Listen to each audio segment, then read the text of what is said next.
ইডিকে ভর্ৎসনা supreme কোর্টের।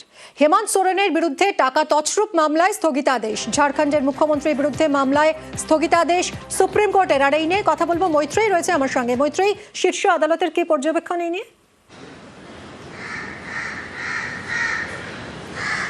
মিমি, দেখো, আজকে শীর্ষ আদালতের তরফ থেকে প্রধান বিচারপতির বেঞ্চ তারা হেমন্ত সোরেনের বিরুদ্ধে মানি লন্ডারিং এর যে মামলা রয়েছে তাতে স্থগিতাদেশ দেয় এবং এই মামলা শোনার সময় সর্বোচ্চ আদালতের প্রধান বিচারপতি সূর্যকান্ত তিনি উল্লেখ করেন যে আমরা খবরের কাগজে পড়লাম যে আপনারা এই বিষয়ে বাল্ক কমপ্লেন দায়ের করেছেন, সেগুলোর এফেক্টিভ প্রসিকিউশনের দিকে নজর দিন, এরকম মন্তব্য করতে এদিন শোনা যায় প্রধান বিচারপতির কাছে। পাশাপাশি আপনাদের আশা করি আপনাদের এখনো পর্যন্ত আপনাদের যে পারপাস ছিল সেটা সার্ভ হয়ে গেছে, সেই মন্তব্য করতেও শোনা যায়। ফলে এর পেছনে কোনো রাজনৈতিক ইঙ্গিত বিচারপতিরা করেছেন নাকি তদন্তের স্বার্থে যা যা প্রয়োজনীয় পদক্ষেপ করার দরকার ছিল সেটা হয়ে গিয়েছে, সেই ইঙ্গিত বিচারপতিরা করতে চেয়েছেন, সেটা খুব স্পষ্ট নয়। তবে নিঃসন্দেহে এনফোর্সমেন্ট ডিরেক্টরেটকে এদিন অনেক বেশি তৎপর হওয়া এবং এফেক্টিভ প্রসিকিউশনের দিকে, অর্থাৎ তদন্তকে অনেক বেশি কার্যকরী করে তদন্ত করার বিষয়ে পরামর্শ দিয়েছে সর্বোচ্চ আদালত এবং একই সঙ্গে হেমন্ত সোরেনের বিরুদ্ধে করা মানি লন্ডারিং এর মামলা যেটা এনফোর্সমেন্ট ডিরেক্টরেট করেছিল তাকেও স্থগিত করার নির্দেশ দিয়েছে সর্বোচ্চ আদালত। ধন্যবাদ মৈত্রেয়ী।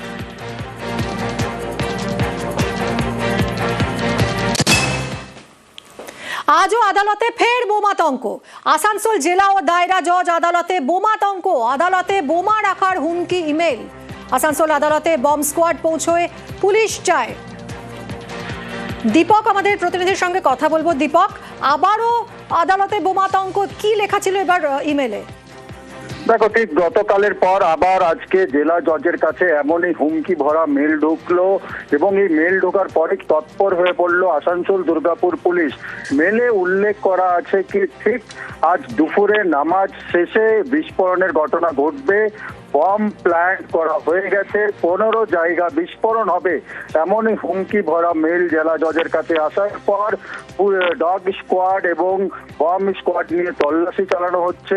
জেলা আদালতে একদিকে, অন্যদিকে মহকুমা আদালতে প্রায় ঘন্টা দুয়েক ধরে ঠিক একইভাবে তল্লাশি চালানো হচ্ছে। ঘটনার খবর পেয়ে ঘটনাস্থলে উপস্থিত হয়েছেন আসানসোল দুর্গাপুরের পুলিশের ডেপুটি কমিশনার ধ্রুব দাস এবং যেইভাবে গতকালকের ঘটনার পর আজকে আবার হুমকি ভরা মেল ঢুকেছে জেলা জজের কাছে, যার ফলেই আতঙ্কিত হয়ে পড়েছেন আদালতের আইনজীবীরা। পুলিশের অনুমান যেভাবে হুমকি ভরা মেল ঢুকেছিল গতকাল তল্লাশি শেষে কিছু পাওয়া যায়নি, আজকেও ঠিক তা মনে করা হচ্ছে কি ভুয়ো একটা ইমেল ঢোকা হয়েছে এবং আতঙ্ক সৃষ্টি করার উদ্দেশ্যে ইমেল পাঠানো হয়েছে, কিন্তু পুলিশ কোনো ধরনের ঝুঁকি নিতে চাইছে না। একদমই তাই দীপক, অনেক ধন্যবাদ।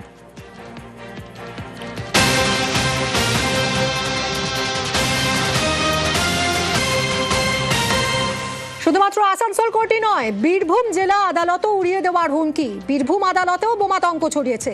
জেলা জজের কাছে হুমকি মেল আসে। এক্ষেত্রে ঠিক কি বলা হয়েছে, কি ব্যবস্থা নেওয়া হচ্ছে, সুপ্রতিম রয়েছে সঙ্গে, আরো জানাবে সুপ্রতিম।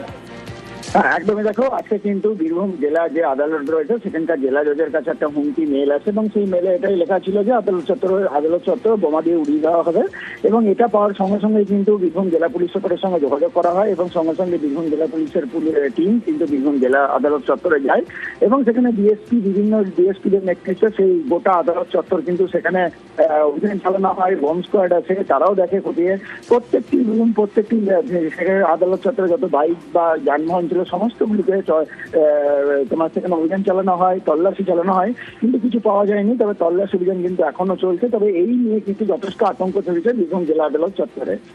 ধন্যবাদ সুপ্রতিম।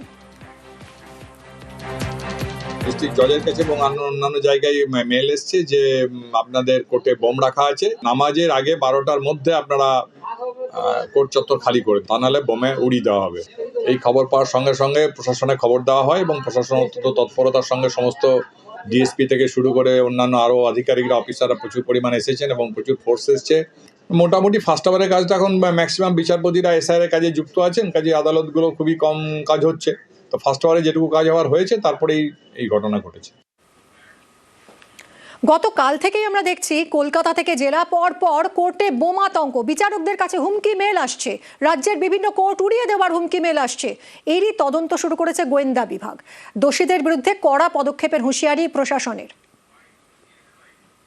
চন্দননগর, বহরমপুর, কলকাতা সহ রাজ্যের বিভিন্ন আদালতে বোমাতঙ্কের খবর ছড়িয়ে পড়ে এবং তাতে সাধারণ মানুষ সহ বিচার প্রার্থীরা অসুবিধার সম্মুখীন হয়েছে। রাজ্য সরকারের তরফে পুলিশ ঘটনাস্থলে দ্রুততার সঙ্গে পৌঁছে যায় এবং ঘটনার তদন্ত চলে এবং তা মিথ্যে প্রমাণিত হয়। আমরা সরকারের তরফ থেকে সকল বিচারক এবং বিচার প্রার্থীদেরকে এই মর্মে আমরা আশ্বস্ত করছি যে রাজ্য সরকার তাদের সুরক্ষার জন্য সর্বোচ্চ প্রাধান্য দিয়ে পুরো জিনিসটাকে নিয়ে আমরা কিন্তু ইমিডিয়েটলি স্টেপস নেওয়া হয়েছে এবং যাতে সব জিনিসটা সুষ্ঠুভাবে চলে, কোনো আতঙ্কিত যাতে মানুষ না হয়। Do you think there's just one person or multiple people engaged in this who were sending these mails? Yes, it's the same pattern that has been found in all the mails sent to different locations. আমরা সবসময় প্রস্তুত আছি। We will take all steps to ensure that all our people in the state সব সুস্থ থাকুক আর safe থাকুক, এটা আমাদের সবসময় চেষ্টা থাকবে। ভোট ঘোষণার দিনই কেন্দ্রীয় পর্যবেক্ষক, প্রতি বিধানসভা কেন্দ্রে নজরদারিতে পর্যবেক্ষক, মনোনয়ন প্রক্রিয়ায় কেন্দ্রীয় পর্যবেক্ষকের কড়া নজর। কথা বলবো মৈত্রী রয়েছে সঙ্গে। মৈত্রী, আগে মনোনয়নের শেষ দিন আসতেন পর্যবেক্ষকরা, এবার একেবারে ভোট ঘোষণার দিনই আসছেন, কি হবে? দেখো, সেরকমই কিন্তু ইঙ্গিত পাওয়া যাচ্ছে জাতীয় নির্বাচন কমিশন সূত্রে, এবং তাদের সূত্রে আমরা যেটা জানতে পারছি যে এবার এই কেন্দ্রীয় পর্যবেক্ষক, যাদের ইতিমধ্যে প্রশিক্ষণ শুরু হয়ে গিয়েছে, 1400-রও বেশি কেন্দ্রীয় পর্যবেক্ষক এবার নিয়োগ করছে জাতীয় নির্বাচন কমিশন, এবং আইপিএস, আইআরএস, আইএএস দের এই কেন্দ্রীয় পর্যবেক্ষকের দায়িত্ব দেওয়া হবে। 5 রাজ্যের কেন্দ্রীয় পর্যবেক্ষকদেরকে পাঠানো হবে যেদিন নির্বাচনের বিজ্ঞপ্তি প্রকাশ হবে সেদিনই, অর্থাৎ মনোনয়নের যে প্রক্রিয়া সেটাও কিন্তু এবার কেন্দ্রীয় পর্যবেক্ষক যারা রয়েছেন তাদের নজরদারিতেই হবে, তেমনটাই ইঙ্গিত মিলছে জাতীয় নির্বাচন কমিশনের তরফ থেকে। ফলে এবার যদি নির্বাচন যখন ঘোষণা হবে 5 রাজ্যের, তখন একেবারে প্রথম থেকেই বিজ্ঞপ্তি জারি হওয়া থেকেই গোটা প্রক্রিয়াটি কেন্দ্রীয় পর্যবেক্ষকের নজরদারিতে চলবে, তেমনটাই সিদ্ধান্ত জাতীয় নির্বাচন কমিশনের। সঙ্গে থাকো মৈত্রী।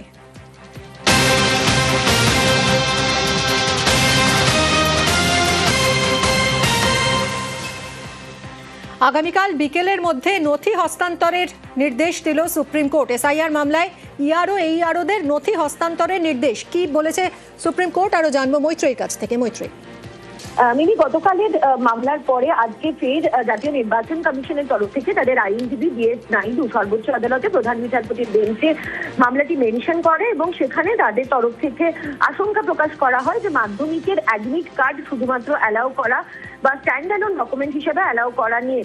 সেক্ষেত্রে বিচারপতি জামাল বাগচি তিনি উল্লেখ করেন যে মাধ্যমিকের অ্যাডমিট কার্ডে যেহেতু জন্মের তারিখ এবং বাবার নাম দুটোই উল্লেখ থাকে, সেই কারণে তারা সুবিধার জন্য এই নথি ব্যবহার করার কথা বলেছিলেন। কিন্তু সেখানে কমিশনের তরফ থেকে আপত্তি জানানো হয় যে আধারের মতোই মাধ্যমিকের অ্যাডমিট কার্ডও স্ট্যান্ড অ্যালোন ডকুমেন্ট হিসেবে গ্রাহ্য হতে পারে না। সেই পরিপ্রেক্ষিতেই আদালত তার নির্দেশ মডিফাই করেছে, এবং একই সঙ্গে এই যে ডকুমেন্ট জমা দেওয়ার কথা বলা হয়েছিল, গতকাল সর্বোচ্চ আদালত নির্দেশ দিয়েছিল যে 14ই ফেব্রুয়ারির মধ্যে যারা ডকুমেন্ট জমা দিয়েছে তাদের সমস্ত ডকুমেন্টকে অ্যাকসেপ্ট করতে হবে। আর আজ সর্বোচ্চ আদালত নির্দেশ দিয়ে দিল যে এই ডকুমেন্ট আগামীকাল বিকেল 5টার মধ্যে, অর্থাৎ ইআরও এবং এইআরওদের কাছে 15ই ফেব্রুয়ারির আগে যে সমস্ত ডকুমেন্ট জমা পড়েছে সেগুলোকে প্রিসাইডিং অফিসারের হাতে তুলে দিতে হবে। এবং একই সঙ্গে অ্যাডমিট কার্ড নিয়েও কিন্তু তাদের নির্দেশকে মডিফাই করলো সর্বোচ্চ আদালত। তারা জানিয়ে দিল যে মাধ্যমিক পাস সার্টিফিকেটের সঙ্গে জন্ম এবং অভিভাবকত্বের প্রমাণ হিসেবে মাধ্যমিকের অ্যাডমিট কার্ডও দেওয়া যেতে পারে। ফলে মাধ্যমিকের অ্যাডমিট কার্ড আর স্ট্যান্ড অ্যালোন ডকুমেন্ট হিসাবে গৃহীত হবে না, তার সঙ্গে মাধ্যমিক পাস সার্টিফিকেটের যেটা রয়েছে তার সঙ্গে অ্যাডমিট কার্ড দেওয়া যেতে পারে, সেটাই আজকে ক্লারিফাই করে দিল সর্বোচ্চ আদালত। ধন্যবাদ মৈত্রী।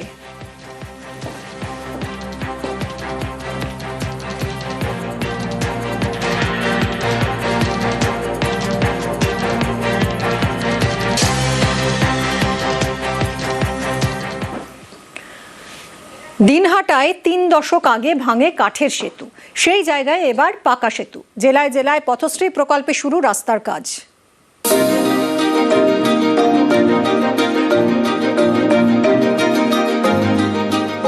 30 বছর আগে ভেঙেছিল কাঠের সেতু, এতদিন অস্থায়ী বাঁশের সাঁকোতে চলছিল যাতায়াত, সেখানে এবার পাকা সেতু। সোমবার হয়েছে উদ্বোধন। কোচবিহারের দিনহাটায় বানিয়াদহ নদীর পাশেই কেদারঘাট, এখানেই তৈরি হয়েছে কংক্রিটের সেতু উত্তরবঙ্গ উন্নয়ন দপ্তরের উদ্যোগে। 60 মিটারের সেতু তৈরিতে খরচ হয়েছে প্রায় 2 কোটি টাকা। এটা অনেক কাজে লাগবে, অনেক উন্নত হয়েছে, এটা দিয়ে অনেক লোক যাতায়াত করতে পারবে।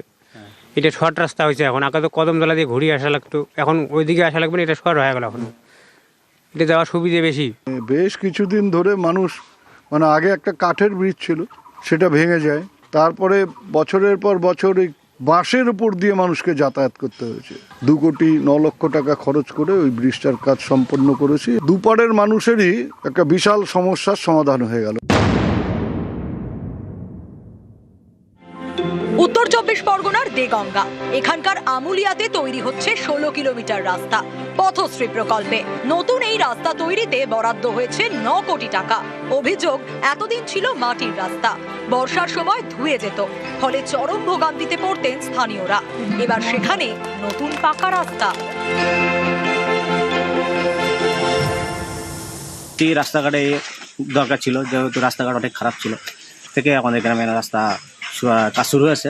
এর জন্য আমরা অনেকে খুশি, আরও চাই এইভাবে হোক।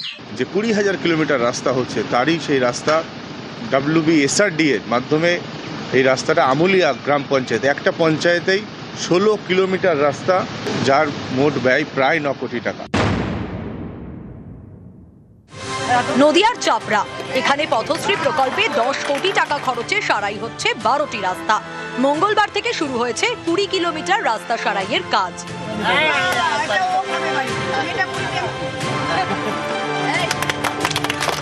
চাপড়া ব্লকে আমাদের 13টা পঞ্চায়েতের মধ্যে শুধু চাপড়া 1 বাদ গেছে, পেরি আরবান ব্লকই বলা যায়। আমাদের 13টা পঞ্চায়েতের মধ্যে 12টায় রাস্তা উদ্বোধন হবে, 10 কোটি টাকার রাস্তা। কোচবিহারের মাথাভাঙা, এখানে উত্তরবঙ্গ উন্নয়ন দপ্তরের উদ্যোগে তৈরি হয়েছে নতুন রাস্তা, ঘোকসাডাঙ্গা রেলগেট থেকে ঘোকসাডাঙ্গা বাজার পর্যন্ত।